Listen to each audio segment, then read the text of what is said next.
ನಮಸ್ಕಾರ ಸ್ನೇಹಿತರೆ, ಹೇಗಿದ್ರೆ ಎಲ್ಲರೂ ಚೆನ್ನಾಗಿದ್ದೀರಾ ಅನ್ಕೊಳ್ಳಿ ಸ್ನೇಹಿತರೆ. ಎಲ್ರಿಗೂ ಮೀಡಿಯಾ ಅಪ್ಡೇಟ್ ಚಾನಲಿನ ಮತ್ತೊಂದು ವಿಡಿಯೋಗೆ ತಮಗೆಲ್ರಿಗೂ ಸ್ವಾಗತ ಸುಸ್ವಾಗತ. ಸ್ನೇಹಿತರೆ, 2026ರ ಈ ಒಂದು ವರ್ಷದಲ್ಲಿ ಮಕರ ರಾಶಿಯವರ ಭವಿಷ್ಯ ಹೇಗಿರಲಿದೆ, ಈ ತಿಂಗಳು ಉಂಟಾಗ್ತಿರುವಂತಹ ಗ್ರಹ ಸಂಚಾರಗಳು ಈ ಏಪ್ರಿಲ್ 10ರ ನಂತರ ಏನೆಲ್ಲ ಬದಲಾವಣೆಗಳನ್ನು ತರಲಿದೆ, ಯಾವುದರಲ್ಲಿ ಶುಭವಾಗಲಿದೆ, ಯಾವುದರಲ್ಲಿ ಬಹಳ ಎಚ್ಚರಿಕೆಯನ್ನು ವಹಿಸಬೇಕು ಈ ರಾಶಿಯವರು. ಹಾಗೆಯೇ ನಿಮ್ಮ ಜೀವನದ ವಿವಿಧ ಅಂಶಗಳಾದಂತಹ ವೃತ್ತಿಯಾಗಿರ್ಬೋದು, ವೈವಾಹಿಕ ಜೀವನ, ಆರ್ಥಿಕ ಸ್ಥಿತಿ, ಕೌಟುಂಬಿಕ ಜೀವನ, ನಿಮ್ಮ ವ್ಯವಹಾರ ಮತ್ತು ಶಿಕ್ಷಣಕ್ಕೆ ಸಂಬಂಧಪಟ್ಟಂತೆಯೇ ಈ ಮಕರ ರಾಶಿಯವರು ಈ ಏಪ್ರಿಲ್ 10ರ ನಂತರ ಏನೆಲ್ಲ ಬದಲಾವಣೆಗಳನ್ನು ಕಾಣಲಿದ್ದೀರಿ, ಈ ಏಪ್ರಿಲ್ ತಿಂಗಳಿನಲ್ಲಿ ಉಂಟಾಗ್ತಿರುವಂತಹ ಗ್ರಹ ಸಂಚಾರಗಳು ಯಾವ ರೀತಿಯ ಶುಭ ಫಲಗಳನ್ನು ನಿಮಗೆ ನೀಡಲಿದೆ, ಯಾವುದರಲ್ಲಿ ಶುಭವಾಗಲಿದೆ, ಇರುವಂತಹ ಸಮಸ್ಯೆಗಳಿಗೆ ಸರಳ ಪರಿಹಾರಗಳೇನು ಮಾಡಬೇಕು ಎಂಬುದನ್ನು ಕೂಡ ಇದೇ ವಿಡಿಯೋದಲ್ಲಿ ತಿಳಿಸ್ಕೊಡ್ತಾ ಹೋಗ್ತಾನೆ ಸ್ನೇಹಿತರೆ. ಅದರಿಂದ ನೀವು ಪ್ರಮುಖವಾಗಿ ಮಾಡಬೇಕಾಗಿರೋದು ಇಷ್ಟೇ ಸ್ನೇಹಿತರೆ, ವಿಡಿಯೋನ ಸ್ಕಿಪ್ ಮಾಡದೆ ಹೇಳಿಂದ ಕೊನೆ ತನಕ ನೋಡ್ತಾ ಬನ್ನಿ. ಸ್ಕಿಪ್ ಮಾಡಿ ವಿಡಿಯೋ ನೋಡೋದ್ರಿಂದ ನಿಮಗೆ ಫುಲ್ಲಾಗಿ ಇನ್ಫಾರ್ಮೇಷನ್ ಅರ್ಥ ಆಗೋದಿಲ್ಲ ಸ್ನೇಹಿತರೆ. ಸೊ ಫಸ್ಟಿಂದ ಎಂಡ್ ತನಕ ವಿಡಿಯೋನ ವಾಚ್ ಮಾಡಿ. ಹಾಗೆ ನಮ್ಮ ಈ ವಿಡಿಯೋ ಇಷ್ಟ ಆಗಿತ್ತು ಅಂದರೆ ವಿಡಿಯೋಗೆ ಒಂದು ಲೈಕ್ ಮಾಡಿ. ಯಾರೇನೂ ನಮ್ಮ ಚಾನಲ್ನ ಸಬ್ಸ್ಕ್ರೈಬ್ ಮಾಡ್ಕೊಂಡಿಲ್ಲ ಅವರು ಈಗಲೇ ಸಬ್ಸ್ಕ್ರೈಬ್ ಮಾಡ್ಕೊಳ್ಳಿ ಸ್ನೇಹಿತರೆ.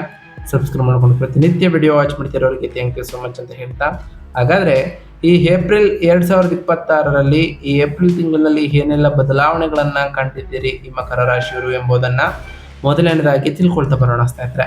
ಈ ಏಪ್ರಿಲ್ ತಿಂಗಳು ಮಕರ ರಾಶಿಯವರ ಜೀವನದಲ್ಲಿ ಧೈರ್ಯ ಮತ್ತು ಸಾಧನೆಯ ಆಳವಾದಂತಹ ಸಂಕೇತವಾಗಿ ನಿಲ್ತದೆ ಅಂತಲೇ ಹೇಳ್ಬೋದು. ನಿಮ್ಮ ಲಗ್ನದ ಅಧಿಪತಿಯಾಗಿರ್ತಕ್ಕಂತಹ ಶನಿಯು ನಿಮ್ಮ 3ನೇ ಮನೆಯಲ್ಲಿ ಧೈರ್ಯ ಮತ್ತು ಉಪಕ್ರಮಗಳ ಮನೆಯಲ್ಲಿ ಪ್ರಬಲವಾಗಿ ಸ್ಥಾನವನ್ನು ಪಡೆದಿರೋ ಕಾರಣ, ಅದರಲ್ಲೂ ಏಪ್ರಿಲ್ 2ರಂದು 11ನೇ ಮನೆಯ ಅಧಿಪತಿ ಮಂಗಳನು ಅವನೊಂದಿಗೆ ಸೇರಿರೋ ಕಾರಣ ನಿಮ್ಮ ಕಠಿಣ ಪರಿಶ್ರಮ ಮತ್ತು ಹಠಮಾರಿ ದೃಢ ನಿಶ್ಚಯದ ಮೂಲಕ ನೀವು ಅತ್ಯಂತ ಕಷ್ಟಕರವಾದ ಮತ್ತು ಅಸಾಧ್ಯವೆಂದು ತೋರುವ ಕಾರ್ಯಗಳನ್ನು ಉತ್ತಮವಾಗಿ ಮಾಡ್ತಾ ಹೋಗ್ತೀರಿ. ಪ್ರಬಲವಾದ ಸಂವಹನ ಮತ್ತು ಪ್ರಯಾಣಗಳ ಮೂಲಕ ಯಶಸ್ಸನ್ನು ಪ್ರಾಥಮಿಕವಾಗಿ ಈ ರಾಶಿಯವರು ಸಾಧಿಸಲ್ಪಡ್ತಾ ಹೋಗ್ತೀರಿ. ಅದರಲ್ಲೂ ಈ ತಿಂಗಳ ಮಧ್ಯದಲ್ಲಿ ಸ್ವಲ್ಪ ಪ್ರಕ್ಷುಬ್ಧತೆ ಇರಲಿದೆ ಅಂತಲೇ ಹೇಳ್ಬೋದು. ಏಪ್ರಿಲ್ 14ರಂದು 8ನೇ ಮನೆಯ ಅಧಿಪತಿ ಸೂರ್ಯನು 4ನೇ ಮನೆಯಲ್ಲಿ ಗ್ರಹಶಾಂತಿಯ ಮನೆಯಲ್ಲಿ ಉಚ್ಚ ಸ್ಥಿತಿಯಲ್ಲಿ ಇರುವ ಕಾರಣ ಇದು ನಿಮ್ಮ ಮನೆಯಲ್ಲಿ ಸ್ವಲ್ಪ ಅಶಾಂತಿಯನ್ನು ತರಲಿದೆ ಹಾಗೂ ನಿಮ್ಮ ತಾಯಿಯ ಆರೋಗ್ಯದ ಕಡೆ ಗಮನ ಹರಿಸುವ ಅಗತ್ಯವೂ ಕೂಡ ತರಲಿದೆ ಅಂತಲೇ ಹೇಳ್ಬೋದು. ಆದರೆ ಏಪ್ರಿಲ್ 19ರಂದು ನಿಮ್ಮ ಯೋಗಕಾರಕನಾದಂತಹ ಶುಕ್ರನು ತನ್ನ ಸ್ವಂತ ರಾಶಿಯಾದಂತಹ 5ನೇ ಮನೆಯಲ್ಲಿ ಪ್ರವೇಶವನ್ನು ಮಾಡಿದ ತಕ್ಷಣ ಈ ಎಲ್ಲ ಆತಂಕಗಳು ಕೂಡ ಮಾಯವಾಗ್ತಾ ಹೋಗ್ತದೆ. ನಿಮ್ಮ ವೃತ್ತಿ, ಸೃಜನಶೀಲ ಕೌಶಲ್ಯಗಳು ಮತ್ತು ವೈಯಕ್ತಿಕ ಜೀವನವನ್ನು ನಂಬಲಾಗದಷ್ಟು ಸುಂದರವಾದ ಹಾದಿಗೆ ತಿರುಗಿಸುತ್ತದೆ ಅಂತಲೇ ಹೇಳ್ಬೋದು ಸ್ನೇಹಿತರೆ. ಹಾಗಾದರೆ ಈ ಏಪ್ರಿಲ್ 10ರ ನಂತರ ಈ ರಾಶಿಯವರ ಗ್ರಹ ಸಂಚಾರಗಳು ಹೇಗಿರಲಿದೆ ಅನ್ನೋದ್ರ ವಿಚಾರಕ್ಕೆ ಬರೋದಾದರೆ, ಮೊದಲನೇದಾಗಿ ಶನಿ ಗ್ರಹದ ವಿಚಾರಕ್ಕೆ ಬರೋದಾದರೆ, 3ನೇ ಮನೆಯ ಮೀನ ರಾಶಿಯಲ್ಲಿ ಇರತಕ್ಕಂತಹ ಶನಿಯು ಅಪಾರವಾದಂತಹ ಧೈರ್ಯವನ್ನು ಈ ರಾಶಿಯವರಿಗೆ ತರಲಿದ್ದಾರೆ. ಈ ರಾಶಿಯವರ ಆತ್ಮವಿಶ್ವಾಸವೂ ಕೂಡ ಹೆಚ್ಚಾಗಲಿದೆ. ಒಡ ಹುಟ್ಟಿದವರೊಂದಿಗೆ ವ್ಯವಹಾರಗಳು ಮತ್ತು ಸ್ಥಿರ ಆಲೋಚನೆಗಳು ಕೂಡ ಒಳ್ಳೆಯ ಫಲಿತಾಂಶಗಳನ್ನು ತರಲಿದೆ ಅಂತಲೇ ಹೇಳ್ಬೋದು. ಇನ್ನು ಮಂಗಳ ಗ್ರಹದ ವಿಚಾರಕ್ಕೆ ಬರೋದಾದರೆ, 3ನೇ ಮನೆಯ ಏಪ್ರಿಲ್ 2ರಂದು ಪ್ರವೇಶವನ್ನು ಮಾಡಿರ್ತಕ್ಕಂತಹ ಮಂಗಳನು ಸ್ವಯಂ ಪ್ರಯತ್ನದ ಮೂಲದಿಂದ ಲಾಭಗಳನ್ನು ಗಳಿಸಲಿದ್ದಾರೆ. ಪ್ರಯಾಣಗಳು, ಉಗ್ರ ದೃಢ ನಿಶ್ಚಯ, ಹಾಗೆ ನೆರೆಯವರೊಂದಿಗೆ ಜಗಳಗಳು ಕೂಡ ಉಂಟಾಗುವಂತಹ ಸಾಧ್ಯತೆ ಇರಲಿದೆ. ಇನ್ನು ಬುಧ ಗ್ರಹದ ವಿಚಾರಕ್ಕೆ ಬರೋದಾದರೆ, 3ನೇ ಮನೆಯ ನೀಚ ಸ್ಥಾನದಲ್ಲಿ ಇರತಕ್ಕಂತಹ ಬುಧನು ಸಂವಹನದಲ್ಲಿ ಅಂತರವನ್ನು ತರಲಿದ್ದಾರೆ. ಸಂಬಂಧಗಳಲ್ಲಿ ವಿಳಂಬ, ಪ್ರಯಾಣದ ಸಮಯದಲ್ಲಿ ಎಚ್ಚರಿಕೆಯೂ ಕೂಡ ಈ ರಾಶಿಯವರಿಗೆ ಅಗತ್ಯವಾಗಿರಲಿದೆ ಅಂತಲೇ ಹೇಳ್ಬೋದು. ಇನ್ನು ಸೂರ್ಯಗ್ರಹದ ವಿಚಾರಕ್ಕೆ ಬರೋದಾದರೆ, 4ನೇ ಮನೆಯ ಹುಚ್ಚ ಸ್ಥಾನದಲ್ಲಿ ಇರತಕ್ಕಂತಹ ಸೂರ್ಯನು ಮನೆಯಲ್ಲಿ ಹಠಾತ್ ಬದಲಾವಣೆಗಳನ್ನು ತರಲಿದ್ದಾರೆ. ತಾಯಿಯ ಆರೋಗ್ಯ ಸಮಸ್ಯೆಗಳು, ಪಿತ್ರಾರ್ಜಿತ ಆಸ್ತಿಯಿಂದ ಲಾಭಗಳನ್ನು ಕೂಡ ಕಾಣ್ತಾ ಬರ್ತೀರಿ.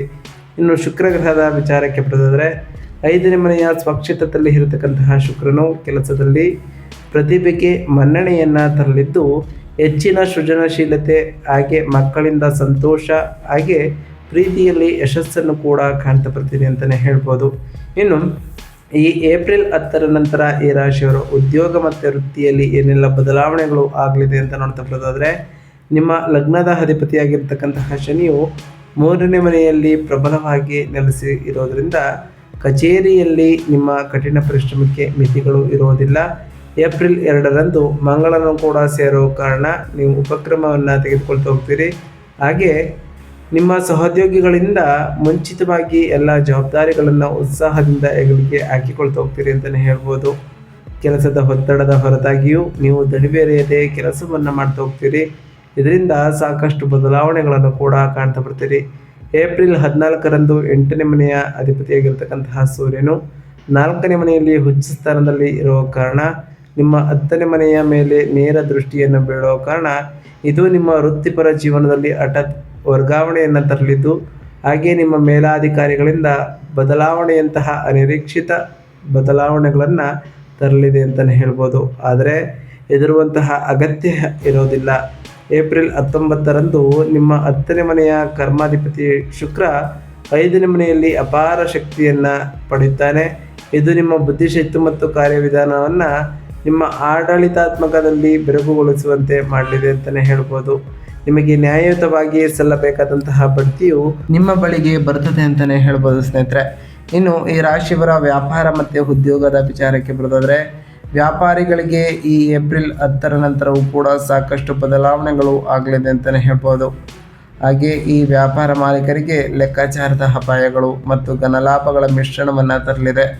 3ನೇ ಮನೆಯಲ್ಲಿ ಮಂಗಳ ಮತ್ತು ಶನಿಯ ಸಂಚಾರವು ವ್ಯಾಪಾರ ವಿಸ್ತರಣೆಗಾಗಿ ನೀವು ಕೈಗೊಳ್ಳತಕ್ಕಂತಹ ಪ್ರಯಾಣಗಳು ಹೆಚ್ಚು ಫಲಪ್ರದವಾಗುವುದನ್ನು ಖಚಿತಪಡಿಸಲಿದ್ದರೆ, ನೀವು ಹೊಸ ತಂತ್ರಗಳೊಂದಿಗೆ ಧೈರ್ಯದಿಂದ ಪ್ರಯೋಗವನ್ನು ಮಾಡುತ್ತಿದ್ದೀರಿ. 11ನೇ ಮನೆಯ ಲಾಭಾಧಿಪತಿಯಾದಂತಹ ಮಂಗಳನು ಕೂಡ ಪ್ರಭಾವವಾಗಿ ಇರೋದರಿಂದ ನಿಮ್ಮದೇ ಆದ ನವೀನ ವ್ಯಾಪಾರವನ್ನು ಮುಂದುವರಿಸ್ಕೊಳ್ತಾ ಬನ್ನಿ. ನಿಮ್ಮ ಆಲೋಚನೆಗಳು ನಿಮಗೆ ಉತ್ತಮವಾದಂತಹ ಲಾಭವನ್ನು ತಂದುಕೊಡಲಿದೆ ಅಂತಲೇ ಹೇಳ್ಬೋದು. 9ನೇ ಮನೆಯ ಅಧಿಪತಿ ಬುಧನು ಏಪ್ರಿಲ್ 11ರಿಂದ ನೀಚ ಸ್ಥಿತಿಯಲ್ಲಿ ಇರುವ ಕಾರಣ ಒಪ್ಪಂದಗಳನ್ನು ಅಂತಿಮಗೊಳಿಸುವಾಗ ಯಾವುದೇ ಸಂವಹನದ ಅಂತರ ಇಲ್ಲದಿರುವುದು ನೀವು ಖಚಿತಪಡಿಸಿಕೊಳ್ಬೇಕು. ಏಪ್ರಿಲ್ 19ರ ನಂತರ ಶುಕ್ರನು ತನ್ನ ಸ್ವಂತ ರಾಶಿಗೆ ಪ್ರವೇಶವನ್ನು ಮಾಡುವ ಕಾರಣ ಸೃಜನಶೀಲ ಕ್ಷೇತ್ರಗಳು, ವಿನ್ಯಾಸ, ವಾಸ್ತುಶಿಲ್ಪ ಮತ್ತು ಈವೆಂಟ್ ಮ್ಯಾನೇಜ್ಮೆಂಟ್ನಲ್ಲಿರುವವರ ಮೇಲೆ ಸಂಪತ್ತಿನ ಸುರಿಮಳೆಯೇ ಆಗಲಿದೆ ಅಂತಲೇ ಹೇಳ್ಬೋದು. ಈ ನಿರ್ದಿಷ್ಟ ವಿಂಡೋದಲ್ಲಿ ಶೇರ್ ಮಾರ್ಕೆಟ್ ಹೂಡಿಕೆಗಳು ಸಹ ಹೆಚ್ಚು ಲಾಭದಾಯಕವಾಗಿರಲಿದ್ದು, ಈ ರಾಶಿಯವರಿಗೆ ಇದರಿಂದ ಉತ್ತಮವಾದಂತಹ ಧನಲಾಭವನ್ನು ಕೂಡ ಕಾಣ್ತಾ ಬರ್ತೀರಿ. ಇನ್ನು ಹಣಕಾಸು ಮತ್ತು ಸಂಪತ್ತಿನ ವಿಚಾರಕ್ಕೆ ಬರೋದಾದರೆ, ನಿಮ್ಮ 2ನೇ ಧನಸ್ಥಾನದಲ್ಲಿ ಅಂದರೆ ಕುಂಭ ರಾಶಿಯಲ್ಲಿ ರಾಹುವಿನ ಸಂಚಾರ ಇರುವ ಕಾರಣ ಈ ತಿಂಗಳು ಅನಿರೀಕ್ಷಿತವಾದಂತಹ ಖರ್ಚುಗಳು ಕೂಡ ಇರಲಿದೆ. ನೀವು ಎಷ್ಟೇ ಗಳಿಸಿದರೂ ಹಣವನ್ನು ಉಳಿಸಿಕೊಳ್ಳುವುದು ಕಷ್ಟವಾಗ್ತಾ ಹೋಗ್ತದೆ. ಎಲ್ಲ ಆರ್ಥಿಕ ವ್ಯವಹಾರಗಳಲ್ಲಿ ನಿಮಗೆ ಮಾತಿಗೆ ಬದ್ಧರಾಗುವುದು ಸಹ ನಿರ್ಣಾಯಕವಾಗಿರಲಿದೆ. ಏಪ್ರಿಲ್ 14ರಂದು ಕಾಸ್ಮಿಕ್ ಅಲೆಗಳು ನಿಮ್ಮ ಪರವಾಗಿ ತಿರುಗಲಿದ್ದು, 4ನೇ ಮನೆಯಲ್ಲಿ 8ನೇ ಮನೆಯ ಅಧಿಪತಿ ಸೂರ್ಯನು ಉಚ್ಚ ಸ್ಥಿತಿಯಲ್ಲಿ ತಲುಪುವುದು ವಿಮಾ ಪಾವತಿಗಳು, ಹಾಗೆ ಹಳೆಯ ಬಾಕಿಗಳ ವಸೂಲಿ ಅಥವಾ ಪಿತ್ರಾರ್ಜಿತ ಆಸ್ತಿಗಳ ಇತ್ಯರ್ಥದ ಮೂಲಕ ಹಠಾತ್ ಆರ್ಥಿಕ ಬದಲಾವಣೆಗಳನ್ನು ತರುತ್ತವೆ. ಮನೆ ಅಥವಾ ವಾಹನವನ್ನು ಮಾರಾಟ ಮಾಡುವುದರಿಂದ ಉತ್ತಮವಾದಂತಹ ಲಾಭವೂ ಕೂಡ ಸಿಗಲಿದ್ದು, ಏಪ್ರಿಲ್ 19ರ ನಂತರ ಈ 5ನೇ ಮನೆಯಲ್ಲಿ ಇರತಕ್ಕಂತಹ ಶುಕ್ರನು ಷೇರುಗಳು ಮತ್ತು ಬುದ್ಧಿವಂತ ಹೂಡಿಕೆಗಳ ಮೂಲಕ ಉತ್ತಮವಾದಂತಹ ಅದೃಷ್ಟವನ್ನು ತರಲಿದ್ದಾನೆ ಅಂತಲೇ ಹೇಳ್ಬೋದು ಸ್ನೇಹಿತರೆ. ಇನ್ನು ಈ ರಾಶಿಯವರ ಆರೋಗ್ಯ ಮತ್ತು ಕ್ಷೇಮದ ವಿಚಾರಕ್ಕೆ ಬರೋದಾದರೆ, ನಿಮ್ಮ ಲಗ್ನದ ಅಧಿಪತಿಯಾಗಿರ್ತಕ್ಕಂತಹ ಶನಿಯು 3ನೇ ಮನೆಯಲ್ಲಿ ಬಲವಾಗಿ ನೆಲೆಸಿರೋದ್ರಿಂದ ನೀವು ಸ್ವಾಭಾವಿಕವಾಗಿ ಅತ್ಯುತ್ತಮವಾದಂತಹ ರೋಗ ನಿರೋಧಕ ಶಕ್ತಿಯನ್ನು ಹೊಂದಿರ್ತೀರಿ. ದೈಹಿಕ ದೃಢತೆಯನ್ನು ಕೂಡ ಆನಂದಿಸ್ತಾ ಹೋಗ್ತೀರಿ. ನಿಮ್ಮ 6ನೇ ಮನೆಯಲ್ಲಿ ರೋಗದ ಮನೆಯಲ್ಲಿ ಮಿಥುನ ರಾಶಿಯಲ್ಲಿ ಗುರುವಿನ ಸಂಚಾರ ಉಂಟಾಗುವ ಕಾರಣ ಕೊಲೆಸ್ಟ್ರಾಲ್ನಲ್ಲಿ ಸಣ್ಣ ಏರಿಕೆಗೆ ಕಾರಣವಾಗಬಹುದು ಅಥವಾ ಸಣ್ಣ ಯಕೃತ್ ಮತ್ತು ಜೀರ್ಣಕಾರಿ ಸಮಸ್ಯೆಗಳನ್ನು ಈ ರಾಶಿಯವರು ಎದುರಿಸ್ಬೋದು ಅಂತಲೇ ಹೇಳ್ಬೋದು. ಏಪ್ರಿಲ್ 14ರಂದು ಸೂರ್ಯನು 4ನೇ ಮನೆಯಲ್ಲಿ ಉಚ್ಚ ಸ್ಥಾನದಲ್ಲಿ ಇರೋದರಿಂದ ಎದೆ ಮತ್ತು ಹೃದಯಕ್ಕೆ ಸಂಬಂಧಪಟ್ಟಂತಹ ವಿಷಯಗಳ ಬಗ್ಗೆ ನೀವು ಸ್ವಲ್ಪ ಎಚ್ಚರದಿಂದ ಇರಬೇಕು. ದೇಹದ ಅತಿಯಾದ ಯಾವುದೇ ರಕ್ತದೊತ್ತಡವನ್ನು ನಿರ್ಲಕ್ಷಿಸಲಿಕ್ಕೆ ಹೋಗಬೇಡಿ. ಹಾಗೆಯೇ ಹೆಚ್ಚು ಮುಖ್ಯವಾಗಿ ಈ ಸಮಯದಲ್ಲಿ ನಿಮ್ಮ ತಾಯಿಯ ಆರೋಗ್ಯ ಮತ್ತು ಯೋಗಕ್ಷೇಮದ ಬಗ್ಗೆ ಹೆಚ್ಚಿನ ಗಮನವನ್ನು ಹರಿಸುವುದು ಕೂಡ ಮುಖ್ಯ ಅಂತಲೇ ಹೇಳ್ಬೋದು. ಇನ್ನು ಕುಟುಂಬ ಮತ್ತು ಸಂಬಂಧಗಳ ವಿಚಾರಕ್ಕೆ ಬರೋದಾದರೆ, ಗೃಹ ಶಾಂತಿಯಲ್ಲಿ 4ನೇ ಮನೆಯಲ್ಲಿ ಉಚ್ಚ ಸ್ಥಾನದಲ್ಲಿ ಇರತಕ್ಕಂತಹ ಸೂರ್ಯನು ಸಂಚಾರವು ಮನೆಯಲ್ಲಿ ಗಮನಾರ್ಹವಾದಂತಹ ನೆಮ್ಮದಿಯ ಕೊರತೆಯನ್ನು ಉಂಟು ಮಾಡಲಿದೆ. ಕುಟುಂಬದ ಸದಸ್ಯರ ನಡುವೆ ವಿಶೇಷವಾಗಿ ಹಿರಿಯರೊಂದಿಗೆ ಅಹಂಕಾರದ ಸಮಸ್ಯೆಗಳು ಇದ್ದಕ್ಕಿದ್ದಂತೆ ಉಲ್ಬಣಗೊಳ್ಬೋದು. ಮನೆಯಲ್ಲಿ ಸಣ್ಣ ಬೆಂಕಿ ಅಥವಾ ವಿದ್ಯುತ್ ಅಪಘಾತಗಳ ಸಾಧ್ಯತೆಯೂ ಕೂಡ ಇದೆ. ಅದರಿಂದ ಮೂಲಭೂತ ಎಚ್ಚರಿಕೆಯ ಅಗತ್ಯ ಇರಲಿದೆ ಅಂತಲೇ ಹೇಳ್ಬೋದು.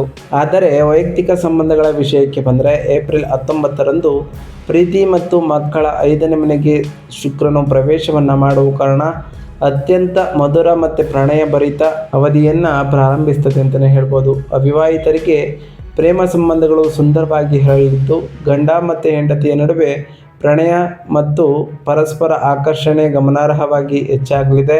ಅದಲ್ಲದೆ ಶೈಕ್ಷಣಿಕ ಮತ್ತು ಪಠ್ಯೇತರ ಚಟುವಟಿಕೆಗಳಲ್ಲಿ ನೀವು ಮಕ್ಕಳ ಪ್ರಗತಿಯ ಬಗ್ಗೆ ಹಾಗೆ ನಿಮ್ಮ ಅಪಾರವಾದಂತಹ ಸಂತೋಷವನ್ನು ಕೂಡ ಕಾಣ್ತಾ ಬರ್ತೀರಿ. ಇನ್ನು ಶಿಕ್ಷಣದ ವಿಚಾರಕ್ಕೆ ಬರೋದಾದರೆ ಶಿಕ್ಷಣದ ಕಾರಕನಾದಂತಹ ಬುಧನು ನೀಚ ಸ್ಥಿತಿಯಲ್ಲಿ ಇರುವ ಕಾರಣ ವಿದ್ಯಾರ್ಥಿಗಳು ಈ ಏಪ್ರಿಲ್ ತಿಂಗಳ ಮೊದಲ 15 ದಿನಗಳಲ್ಲಿ ನಿರಾಶಾದಾಯಕವಾದಂತಹ ಏಕಾಗ್ರತೆಯ ಕೊರತೆಯನ್ನು ಅನುಭವಿಸ್ತಾ ಹೋಗ್ತೀರಿ.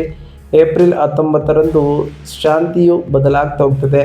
ನಿಮ್ಮ 5ನೇ ಮನೆಯ ಅಧಿಪತಿಯಾದಂತಹ ಶುಕ್ರ ತನ್ನ ಸ್ವಂತ ರಾಶಿಯನ್ನು ಪ್ರವೇಶವನ್ನು ಮಾಡಿರೋ ಕಾರಣ ವಿದ್ಯಾರ್ಥಿಗಳ ಗ್ರಹಣ ಶಕ್ತಿ ಮತ್ತು ಗಮನವು ಗಮನಾರ್ಹವಾಗಿ ಹೆಚ್ಚಾಗಲಿದೆ. ಕಲೆ, ಸೃಜನಶೀಲ ವಿಷಯಗಳು, ವಿನ್ಯಾಸ ಅಥವಾ ಫ್ಯಾಷನನ್ನು ಸರಿಪಡಿಸುವಂತಹ ವಿದ್ಯಾರ್ಥಿಗಳಿಗೆ ಇದು ಸುವರ್ಣಾವಕಾಶ ಅಂತಲೇ ಹೇಳ್ಬೋದು. ಸ್ಪರ್ಧಾತ್ಮಕ ಪರೀಕ್ಷೆಗಳಲ್ಲಿ ತಯಾರಿ ನಡೆಸುವವರೆಗೂ ಕೂಡ ತಮ್ಮ ಸಂವಹನ ಮತ್ತು ಬೆಳವಣಿಗೆಗೆ ಕೌಶಲ್ಯಗಳನ್ನು ಕಲಿಯುವುದು ಬಹಳ ಅನುಕೂಲಕರವಾಗಿರಲಿದೆ. ಗಮನಾರ್ಹ ಸುಧಾರಣೆಯನ್ನು ಕೂಡ ಗಮನಿಸ್ತಾ ಹೋಗ್ತೀನಿ ಅಂತಲೇ ಹೇಳ್ಬೋದು. ಇನ್ನು ಈ ರಾಶಿಯವರು ಈ ಟೈಮ್ನಲ್ಲಿ ಮಾಡಬೇಕಾಗಿರುವಂತಹ ಸರಳ ಪರಿಹಾರಗಳೇನು ಅಂತ ನೋಡ್ತಾ ಬರೋದಾದರೆ 4ನೇ ಮನೆಯಲ್ಲಿ ಸೂರ್ಯನ ಶಾಖ ಮತ್ತು ಸಂಬಂಧಿತ ಪರಿಣಾಮಗಳನ್ನು ಕಡಿಮೆ ಮಾಡಲು, ನಿಮ್ಮ ಕುಟುಂಬದಲ್ಲಿ ಸಂಪೂರ್ಣ ಶಾಂತಿಯನ್ನು ಸ್ಥಾಪಿಸಲು, ಯೋಗಕಾರಕನಾದಂತಹ ಶುಕ್ರನ ಪ್ರಬಲ ಶಕ್ತಿಯನ್ನು ಹೆಚ್ಚಿಸಲು ನಾವು ತಿಳಿಸ್ಕೊಡುವಂತಹ ಸರಳ ಪರಿಹಾರವನ್ನು ಮಾಡ್ತಾ ಬನ್ನಿ.